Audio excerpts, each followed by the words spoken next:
are still somewhat interested in playing this game out of some sick, morbid curiosity about how bad it can be, like some masochist. But when this garbage eventually comes out and flops horribly, I don't want to see anyone comparing it to the brilliant, subtle art direction and writing of TF2.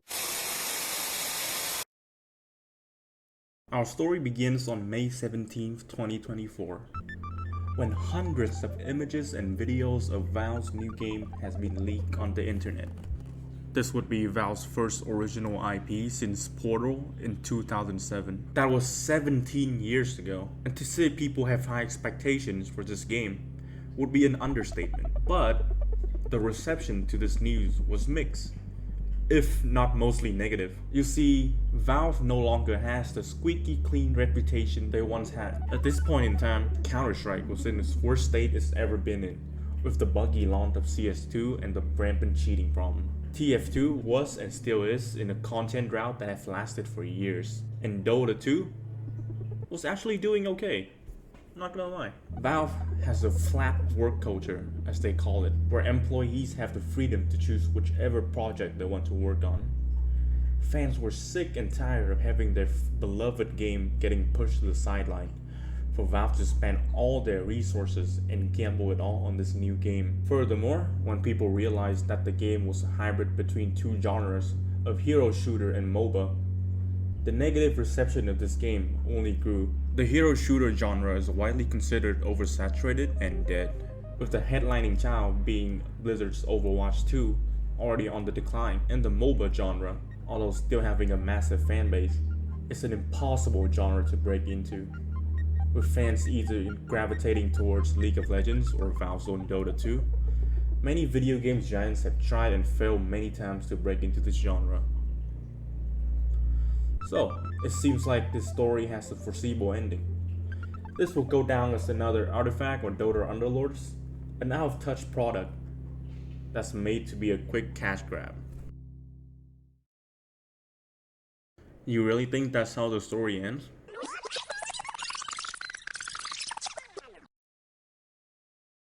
The date is August 23rd, 2024, 3 months after the initial leak. Valve had lifted the NDA and formally announced the game. Although still remaining to be invite only, people finally would be able to play and talk about Deadlock.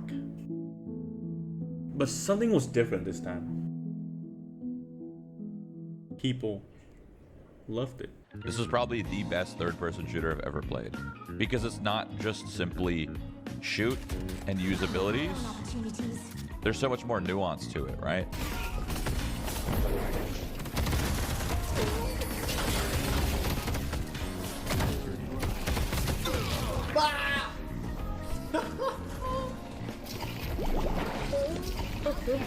Oh my god.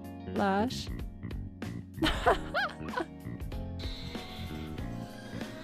She's here! Yes! Movie making! Let's go!